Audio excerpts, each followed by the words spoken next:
Muy buen día, mi nombre es Israel Suárez y este es su canal Apologética Netzarita. El día de hoy vamos a tocar el tema acerca de si existirá un acuerdo de paz y seguridad entre el Estado de Israel y los países árabes. Primero hay que entender, cuando surgió el dispensacionalismo en el siglo XIX, surgieron figuras o personajes como Darby y Scofield, que ellos fueron los precursores en enseñar esta escatología. Esta escatología se ha preservado dentro de las iglesias evangélicas.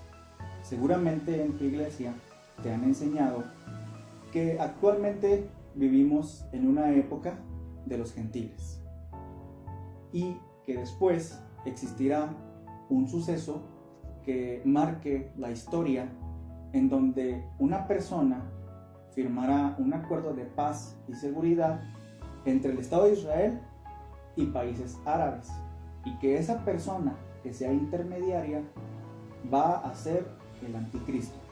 Esta es la enseñanza que se da dentro de las iglesias. Después dicen que cuando ya suceda ese acuerdo será el rapto de la iglesia y que dicho personaje gobernará por 7 años y que después de esos 7 años vendrá Jesús con el ejército y se hará la guerra de Armagedón para después iniciar una etapa de un milenio en una tierra caótica y después la eternidad. Si te suena a ti esa postura, es porque en tu iglesia te han enseñado el dispensacionalismo. Esto solamente lo dije de una manera muy corta y resumida, puesto que abarca más temas. Por eso hay que analizar este tema acerca de si existirá un tratado de paz entre el Estado de Israel y los países árabes. Según el dispensacionalismo, para dar una base a su escatología hipotética, usan como recurso el capítulo 9 del profeta Daniel, en el cual habla de 70 semanas. El profeta Daniel, él divide las 70 semanas en 7 semanas más 62 semanas más una semana. Este pasaje se entiende que cada semana se refiere a 70 semanas de años, es decir, una semana que contiene 7 días se comprende como 7 años, por lo que se sobreentiende que 70 semanas de años son 490 años. El problema de la postura del dispensacionalismo es que pausa las 69 semanas, es decir, 483 años, y las trasladan sin ningún sustento bíblico a 2000 años después en el futuro. El versículo clave para esta doctrina es el de Daniel 9:27, en donde dice textualmente: y por otra semana confirmará el pacto con muchos. Con este verso se crea artificialmente que el anticristo firmará un acuerdo con los países islámicos, pero aún es más grave porque todo el capítulo habla acerca de la llegada del Mesías.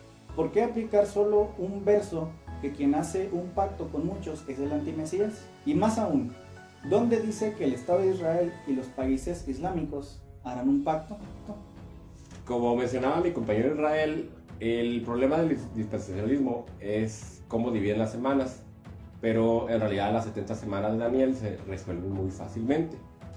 En Daniel 9:24 dice que las 70 semanas han sido determinadas sobre tu pueblo y sobre tu santa ciudad para terminar la transgresión y poner fin al pecado y expiar la iniquidad, para traer justicia perdurable y sellar la visión y la profecía y ungir al santo de los santos. Esas 70 semanas están por capas y vamos a resolverlo fácilmente. En Daniel 9:25 dice, continúa con lo siguiente: sabe pues, entiende que desde la salida de la orden para restaurar y reedificar a Jerusalén hasta el Mesías príncipe habrá 7 semanas y 62 semanas. Se volverá a edificar la plaza y el muro en tiempos angustiosos. La primera capa son 7 semanas, que es 7 por 7, 49 años. Ese hecho histórico lo podemos resolver porque fue la reconstrucción de Jerusalén. ¿Cuándo fue dada la orden para reconstruir y restaurar Jerusalén? ¿Y quién dio esta orden? Esto fue en el año 457 antes del Mesías, en donde podemos sacar esta información es en Esdras capítulo 7, versículo 6 al 9. Este Esdras subió de Babilonia, donde era escriba muy veloz de la ley de Moisés, dada por Elohim de Israel, y el rey le concedió toda su petición según la mano del Eterno. Su Elohim era sobre él En el año séptimo del rey Artajerjes también subieron a Jerusalén algunos de los hijos de Israel y de los sacerdotes levitas y de los cantores y porteros y de los netineos. En el mes quinto del año séptimo del rey llegó a Jerusalén. Ese es el momento en el que se da la orden para reconstruir Jerusalén. En 49 años se reconstruye la plaza y el muro de la ciudad de Jerusalén. En la segunda capa son 62 semanas. 62 por 7 nos dan 434 años, más los 49 años que habíamos mencionado nos dan 483 años. Esto nos lanza hacia otro hecho histórico, que es cuando comienza el ministerio de Yeshua como Mesías, que es en el año 27 después de la era común. En este año Lucas nos dice lo siguiente, en capítulo 3, versículo 21 al 23. Cuando todo el pueblo era bautizado, aconteció que también Yeshua fue bautizado, y mientras oraba fue abierto el cielo, y al descender sobre él el Ruach, en forma corporal como una paloma, surgió una voz del cielo: tú eres mi hijo amado, en ti me complací. Yeshua mismo al comenzar tenía como 30 años, siendo hijo, según se suponía, de José, hijo de Eli. En la tercera capa es una semana, que son 7 años, que lo podemos sumar a las 69 semanas, que son 483 años. Es cuando Yeshua muere, que es en el año 30. En Daniel 9:26, después de las 62 semanas, se quitará la vida al Mesías, mas no por sí. Es decir, Yeshua no murió por mano propia, sino que fueron los romanos los que lo crucificaron. Y el pueblo de un príncipe que ha de venir destruirá la ciudad y el santuario, pero su fin será como una inundación. Hasta el fin de las guerras han sido decretados asolamientos. Aquí sobre el pueblo de un príncipe se refiere a Roma, que destruyó el templo de Jerusalén en el año 70 después del Mesías, que es el general Tito, que vino con un ejército. En Daniel 9:27 eso nos dice: y por una semana confirmará el pacto con muchos, a la mitad de la semana hará cesar el sacrificio y la ofrenda. En este capítulo es cuando los dispensacionalistas lo trasladan hasta 2000 años en el futuro y lo aplican al antimesías, pero vamos a ver que se equivocan en este aspecto. Entonces el versículo que habla acerca de un personaje que hace un pacto con muchos, aquí se refiere a que Yeshua hizo un pacto con las dos casas de Israel, y que cuando él murió en el madero, el velo del templo se rasgó y cesaron los sacrificios de animales. A la mitad de la semana habla de que Yeshua murió, de hecho, a la mitad de una semana, en el día que llamamos miércoles. Después, con la muchedumbre de las abominaciones, vendrá el desolador, hasta que venga la consumación y lo que está determinado se derrame sobre el desolador. Se extiende a cuando termina las 70 semanas. ¿Qué hay de una abominación desoladora? Desde el año 70 hasta el año 138 con el emperador Adriano, que él destruye por completo la nación de Israel. Otro versículo en el que se basa el dispensacionalismo para afirmar la loca idea de un acuerdo de paz y seguridad es el que encontramos en 1 Tesalonicenses 5:3, que dice así: cuando digan paz y seguridad, entonces viene sobre ellos destrucción repentina, como dolores de parto de la embarazada, y no escaparán. Pero otras preguntas tenemos que contestar en este texto. ¿En dónde dice que Israel y los países islámicos firmarán un acuerdo de paz y seguridad? Además, el texto de Pablo habla de que cuando digan paz y seguridad, no cuando haya o exista paz y seguridad. Además, la palabra aquí para seguridad es afaleia, que tiene implicaciones más hacia la prosperidad, no tanto para seguridad nacional, internacional o seguridad pública. Ahora, el texto más bien sugiere una conciencia colectiva, es decir, un estado de ánimo en el que cuando la humanidad se sienta que avanza más en prosperidad y bienestar, o hacia un momento de mejoría en todo el mundo, es cuando menos esperan la venida de Yeshua, puesto que todo el capítulo 5 habla de cuando venga Yeshua como ladrón en la noche para los que están en tinieblas. Pero nosotros los creyentes, los que estamos en la luz, ese día no nos sorprenderá, porque conocemos los tiempos y las estaciones. El origen del pacto de paz y seguridad dispensacionalista tiene un origen jesuita católico. Por muchos siglos, ningún creyente llegó a creer que antes del retorno de Yeshua era necesario que el anticristo suscribiera un pacto entre Israel y las naciones islámicas. De hecho, fue en la época de la Reforma Protestante que se acusó al papado de ser el anticristo, a lo cual, en la Contrarreforma, que se formuló una antítesis a esta postura teológica, por lo que un jesuita llamado Francisco de Rivera, en el año 1590, publicó un comentario sobre el Apocalipsis de 500 páginas, como una contrainterpretación, opinión predominante entre los protestantes, que identificaban al papado como el antimesías. Rivera aplicó todo el libro del Apocalipsis, pero los primeros capítulos al tiempo del fin y no a la historia de la iglesia. El resto se limita a un periodo, a un futuro de 3 años y medio literalmente antes de la segunda venida. El anticristo sería una sola persona malvada que aparecería 7 años antes del fin y que sería recibido por los judíos y que reconstruirá Jerusalén. Los principales puntos de la escatología de Rivera dice que el anticristo es un hombre, no el papado. Él sería ateo o incrédulo. Él no sería revelado hasta 7 años antes del final de los tiempos.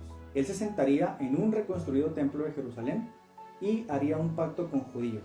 Él se llamaría a sí mismo Dios, perseguiría y abominaría a los santos de Dios, la abolición de la religión cristiana, negaría a Jesucristo, mataría a los 2 testigos de Dios y la conquista del mundo. Esta postura pasó después a manos de Manuel Lacunza, otro jesuita que escribió el libro La venida del Mesías en gloria y majestad, bajo un seudónimo para ocultar su identidad jesuita. Luego pasó a mano de Nelson Derby, un pastor protestante que es conocido como el padre del dispensacionalismo, ya que sistematizó la doctrina basándose en los escritos de Manuel Lacunza y de Edward Irving. Esta doctrina poco a poco comenzó a expandirse en Inglaterra, Canadá y Estados Unidos a mediados del siglo XIX. Tuvo más auge hasta que Cyrus Scofield en el año 1909 publicó la primera edición en su famosa Biblia de la referencia Scofield. En el siglo XX, esta Biblia se hizo tan popular en las escuelas bíblicas protestantes de América que era necesario imprimir literalmente millones de copias que llegaron a usarse en muchos seminarios teológicos en todo Estados Unidos. Y el resto es historia, porque hasta hay películas como la de Dejados Atrás, de Tim LaHaye, entre muchas otras, por lo que evidentemente no podemos aceptar esta doctrina como bíblica, mucho menos lo de un acuerdo de paz y seguridad, sino como una herejía jesuita, Además, no hay suficientes razones para creer que Israel firmará un pacto con los países árabes. Dicho pacto ya fue hecho en su momento con los 2 acuerdos de Oslo que se firmaron en la década de los 90 entre Yasser Arafat por parte de Palestina e Isaac Rabin por parte de Israel, auspiciados por Bill Clinton, en los cuales incluso recibieron el Premio Nobel de la Paz. En aquel entonces trajeron el mismo discurso de que ya vendría el anticristo a firmar el pacto de paz y seguridad, e incluso se llegó a pensar que Bill Clinton sería el anticristo, y pues aquí estamos aún. Además, hoy en día el presidente Trump, cuyo yerno Jared Kushner, que es israelí estadounidense, ha sido encargado para el ministerio para promover un futuro de paz y seguridad en el Medio Oriente, a lo cual yo considero que si lo que busca crear el gobierno de Estados Unidos en el Medio Oriente es la paz y seguridad, no va a funcionar, siendo que por un lado golpean y aprietan las tuercas contra Irán al imponerle sanciones económicas, al reconocer los altos del Golán que le pertenece a Israel, o como lo es el reconocer a Jerusalén como capital de Israel, o incluso como lo es el que Jared Kushner esté implicado en la financiación de asentamientos israelíes en territorios ocupados a través de la Fundación Caridad de la Familia Kushner, al Bethel Yeshiva Center de Estados Unidos, que se encarga de promover estos temas. Y en realidad no es algo que yo lo diga de mi propia boca. Esto lo publicó el mismo periódico Haaretz por la corresponsal Judith Mols, en el que establece cómo la familia Kushner está involucrada en el promover el que israelíes o judíos de otros países lleguen y se asienten en estos territorios ocupados. Realmente muy pocos conocen esta noticia, pocos como yo, que realmente sí leen la prensa israelí. Entonces, ¿cómo podemos hablar de una paz en Medio Oriente con esta clase de adversidades o peor aún de hipocresías?